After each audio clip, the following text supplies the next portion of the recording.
দর্শক, সংসদ ভবন এলাকার সার্বিক পরিস্থিতি আমরা জানছিলাম। আমরা আরো খবর জানবো। সংসদ ভবন এলাকা থেকে যোগ দিচ্ছেন আমাদের আরেক সহকর্মী লাভলি বিথি।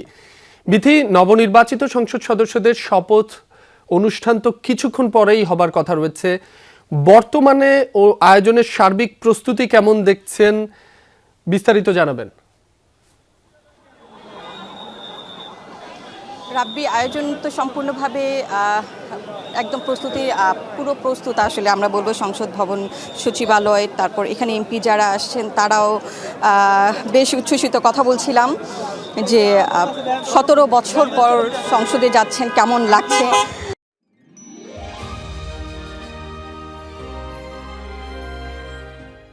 তো তারা বলছিলেন যে বিগত যে সংসদগুলো ছিল বিরোধী দলের সাথে অন্যান্য দলগুলোর সাথে যেমন সম্পর্কগুলো একটু তিক্ত সম্পর্ক ছিল, সম্মানজনক ছিল না, কিন্তু এবারের সংসদ সম্পূর্ণভাবেই ভিন্ন হবে। তার কারণ এবার বিরোধী দলে যেই থাকুক না কেন একটি সৌহার্দ্যপূর্ণ ভ্রাতৃত্বপূর্ণ একটি সম্পর্ক হবে, এবং যেই সমস্যাগুলো বা যেই উন্নয়ন প্রকল্প হোক বা যেই কাজগুলি হোক না কেন দেশের সাথে সবাই একসাথে কাজ করবে, এই জানিয়েছেন।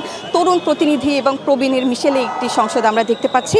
সুতরাং তরুণদের বিবেচনায় রেখেও তাদের একটি পরিকল্পনা আছে, কারণ এবারের তরুণ ভোটাররা কিন্তু বেশ বড় একটি ফ্যাক্টর হয়ে দাঁড়িয়েছিল, যেটি আমরা নির্বাচনের ফলাফলে দেখতে পেয়েছিলাম। সুতরাং তরুণ জেনজিদেরকে কথা মাথায় রেখে তাদের কর্মসংস্থান, বেকারত্ব দূর করার কথা, মাদক দূর সহ তরুণ প্রজন্ম যেভাবে চায় প্রযুক্তিগত, কারণ যত সময় যাচ্ছে তত বৈচিত্র্যতা বাড়ছে। সুতরাং তাদের মনস্তত্ত্ব বোঝার জন্য তাদের কাছে যাবে, মনস্তত্ত্ব বুঝে সে অনুযায়ী পরিকল্পনা করবে।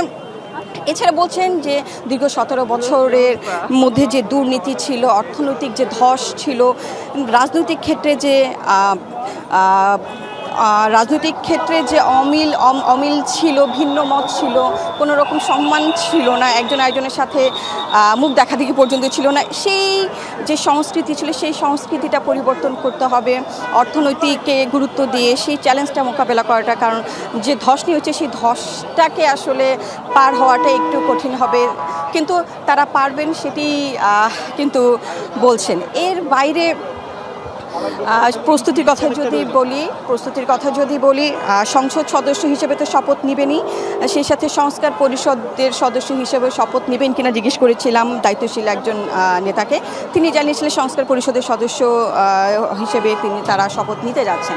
অর্থাৎ জুলাইকেও তারা ধারণ করেন। জুলাই বাস্তবায়নের ক্ষেত্রে তরুণদের যে আত্মত্যাগ ছিল সেটাকে তারা স্মরণ করেন, সেটাকে তারা সম্মান জানিয়ে ভবিষ্যৎকে তারা পরিকল্পনা করছেন, এবং যেই ঐকমত্য কমিশনের যেই বিষয়গুলোতে তারা একমত হয়েছিলেন, 180 দিনের যে বাধ্যবাধকতা ছিল, সেই 180 দিনের মধ্যেই তারা সেই সবগুলো সমস্যার সমাধান করতে চান। তবে বিএনপির যে কিছু বিষয়ে নোট অফ ডিসেন্ট আছে, যেহেতু ঐকমত্য কমিশন, এখানে দুইটি বিষয় আছে। একটি হচ্ছে যে শুরু থেকে একটি প্রশ্ন উঠেছে যে বর্তমানে যেইভাবে আসলে ওই সংস্কার পরিষদের শপথ নেওয়া হবে সেটি আসলে কতটুকু যৌক্তিক বা বৈধ, কারণ আমাদের সংবিধানে সংস্কার পরিষদের শপথ নিয়ে কোনো কিছুই কিন্তু উল্লেখ করা নেই। অন্যান্য যেসব শপথ প্রধানমন্ত্রী, রাষ্ট্রপতি, সংসদ সদস্য, স্পিকার, ডেপুটি স্পিকারের যে শপথের বিষয়গুলো আছে, যে তৃতীয় তফসিলে যে শপথের বিষয়গুলো আছে, সেখানে সংস্কার পরিষদের শপথের কথা কিন্তু বলা নেই। কিন্তু তারপরেও বিএনপি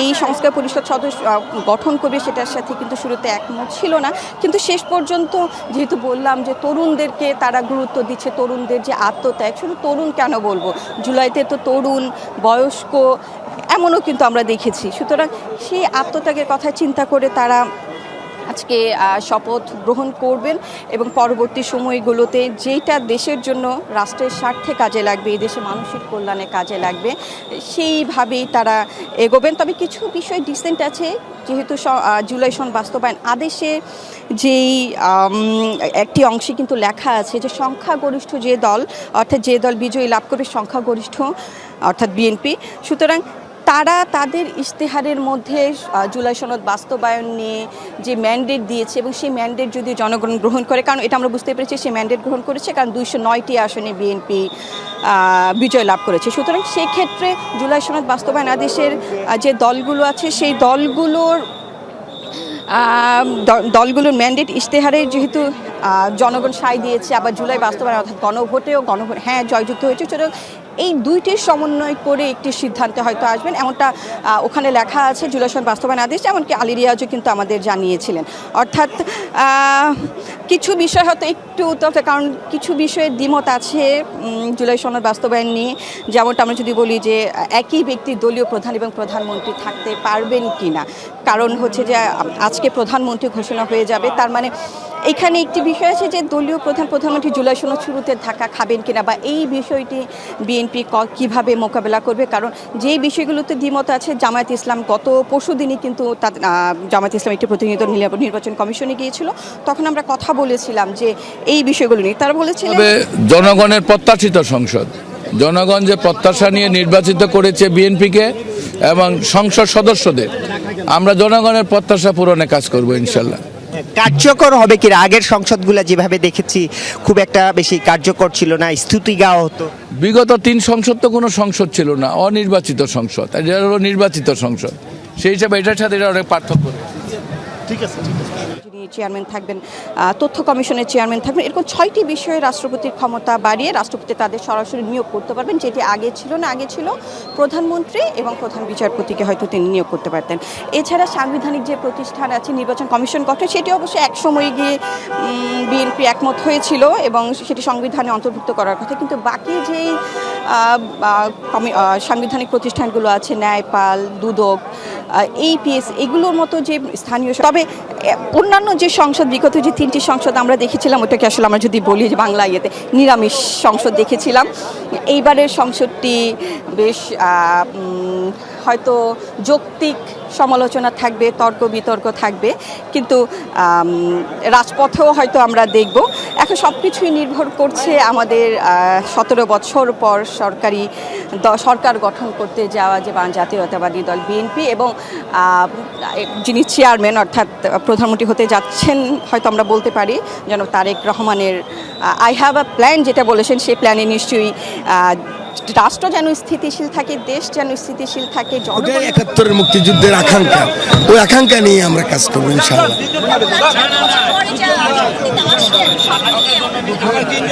অনুভূতি একদিকে খুবই আনন্দের, অন্যদিকে রক্ত ভেজা কান্না, কারণ শহীদদের রক্তের উপরে পা রেখে কিন্তু যাচ্ছি। এই যে বিরাট দায়িত্ব, এই দায়িত্ব যেন আমরা পালন করতে পারি, সেই ভয়ও কাজ করে মনের ভিতরে, সেই লক্ষ্যেই কাজ করবো ইনশাআল্লাহ।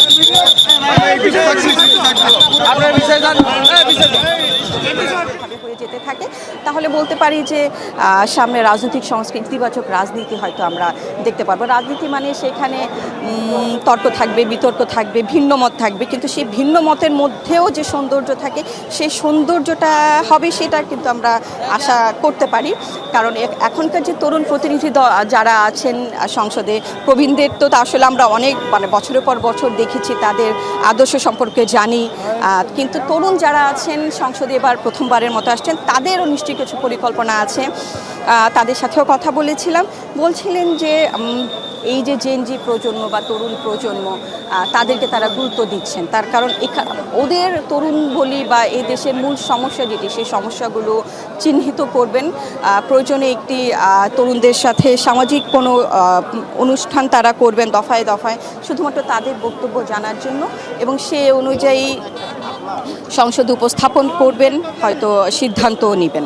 তবে আজকে শপথ হচ্ছে সংবিধান বাস্তবায়ন আদেশ নিয়ে যদি একটু বলি, কারণ আগামী 180 দিনের একটি বাধ্যবাধকতা আছে। তার পরপরই উচ্চকক্ষ গঠন আছে। উচ্চকক্ষ নিয়েও কিন্তু একটু যে আসলে কি বলবো, মোকাবেলা করতে হবে। উচ্চকক্ষ নিয়েও যে একটু বেশ সিরিয়াসলি খুব আলোচনা চলছে রাজনৈতিক দলগুলোর মধ্যে, কারণ উচ্চকক্ষের ক্ষেত্রে জামায়াত ইসলাম, এনসিপি সহ বেশিরভাগ দলই কিন্তু বলছিলেন যে আসনের ভিত্তিতে না, যেই ভোটের সংখ্যা সেই অনুযায়ী উচ্চকক্ষের যেন সদস্য নেওয়া হয়। সুতরাং সেই অনুযায়ী তারা তাদের কথা বলছেন যে এর অন্যথায় যেন না হয়, কিন্তু বিএনপির বক্তব্য হচ্ছে যে আসনের ভিত্তিতে। সুতরাং এটিও একটি দেখার বিষয় যে কীভাবে এটার সমাধান তারা করবে, বিএনপি করবে। এবং সর্বোপরি জামায়াত ইসলামের কথা যদি বলছিলেন যে সৌহার্দ্যপূর্ণ সম্পর্ক থাকবে, সব সিদ্ধান্ত আলোচনার ভিত্তিতেই হবে, কিন্তু আলোচনার ভিত্তিতে হবে। মাত্র দেখছিলাম যে সালাউদ্দিন আহমেদ প্রবেশ করলেন কিছুক্ষণ আগে, সিইসি প্রধান নির্বাচন কমিশনের ভেতরে প্রবেশ করেছেন। যেমনটা বলছিলাম যে নেতাকর্মীরা আসছেন, আশেপাশে নেতাকর্মীদের উচ্ছ্বাস আছে, যত সময় যাচ্ছে তত বাড়ছে। তবে এখানকার নেতাকর্মী যারা আছে সবারই প্রত্যাশা সরকার হিসেবে বিএনপির একটি ভূমিকা তো অবশ্যই থাকবে, তবে সরকারে অন্যান্য দলও থাকবে। আবার দল হিসেবেও যেন বিএনপি হারিয়ে না যায়, যেগুলো আমরা বিগত সময়ে দেখেছিলাম সরকার এবং বিএনপি সরকার এবং সেই রাজনৈতিক দল মিলেমিশে একাকার হয়ে গেছে, যার কারণে সরকারের পক্ষ থেকে যখন কোনো সিদ্ধান্ত নেওয়া হয় সেটিকেই একদম সহমত ধরে সেইভাবেই কাজ করা হয়েছে। কিন্তু এইবার তার তৃণমূলের কথা হচ্ছে যে সরকার তো থাকবে, কিন্তু সরকারের সমালোচিত বা বিতর্কিত কোনো সিদ্ধান্তের প্রতিবাদ যেন তৃণমূল থেকে অর্থাৎ মাঠ পর্যায় থেকে আসে, এবং মাঠ পর্যায়ের কোনো একটি বিষয়ে, গুরুত্বপূর্ণ বিষয়ে মাঠ পর্যায়ের এবং জনগণের স্বার্থের কথা মাথায় রেখে যেন সিদ্ধান্ত নেওয়া হয়। দলের মধ্যে কেউ যদি কোনো রকম অপরাধমূলক কাজে জড়িত থাকে, কোনো রকম যেন সেটাকে ছাড় দেয়া না হয়। কারণ এখন যদি ছাড় দেওয়া হয় এবং অপরাধমূলক কাজের সাথে জড়িয়ে থাকে, সেক্ষেত্রে সেটি ভবিষ্যৎ জনগণের কাছেও যেমন নেতিবাচক একটি প্রভাব পড়বে জনগণের উপর, ঠিক তেমনি সাধারণ মানুষ ভোটারদের উপরও কিন্তু একটি বড় প্রভাব পড়বে। এবং আজকের যারা এখনও ভোটার হয়নি, আমরা এতদিন ভাবতাম যে যারা এখনও 18 পূরণ করেনি তারা আসলে রাজনীতি সম্পর্কে কী জানে, কিন্তু সেই তরুণরা কিন্তু দেখিয়ে দিয়েছে যে রাজনীতি এখন আর রাজনীতি সচেতন না সেটা না, এখন টেকনোলজির যুগ, খুব সহজেই অনেক কিছু তারা জানতে পারছেন এবং রাজনীতি সচেতন আছে। সুতরাং এই যে তরুণরা যারা আছে বা এখনও হয়তো কৈশোর পার হতে পারেনি, কিন্তু কিছুদিন পরবর্তী নির্বাচন আস্তে আস্তে নিশ্চয়ই তরুণ ভোটার হয়ে যাবে, তারা কিন্তু রাজনীতির এই যে মাঠটা আছে তারা কিন্তু গভীরভাবে পর্যবেক্ষণ করছেন, এবং এবারও যারা মাত্র 18 পার হয়েছে তারাও কিন্তু রাজনীতির মাঠটা গভীরভাবে পর্যবেক্ষণ করছেন। তার মানে দাঁড়াচ্ছে যে প্রতিটা দল এখন আর ওই মার্কা দেখে ভোট দেওয়ার তরুণদের মধ্যে সেটা কিন্তু প্রার্থী দেখে এবং যে ভালো করবে তাকেই তারা ভোট দেবে, সেটি কিন্তু আমরা দেখেছি এবং সেটি নির্বাচনের ফলাফলেও কিন্তু আমরা দেখতে পেয়েছি। সুতরাং রাজনৈতিক দল, সেটা প্রত্যেকটি রাজনৈতিক দলকেই, বিএনপি, জামায়াত ইসলাম, এনসিপি সহ অন্য যে দলগুলো আছে, প্রত্যেকটি দলকে এই বিষয়ে সচেতন থাকতে হবে এবং সাধারণ যে মানুষ আছে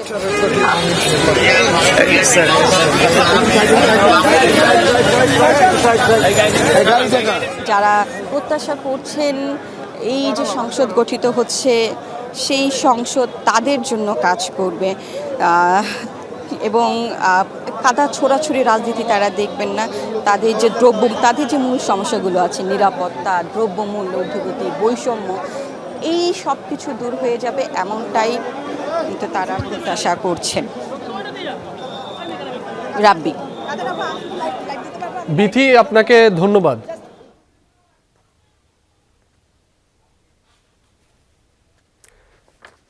দর্শক, আমরা দেখছি সংসদ ভবন এলাকায় শপথ যে আয়োজন সেটি সকাল 10টা নাগাদ শুরু হবার কথা রয়েছে।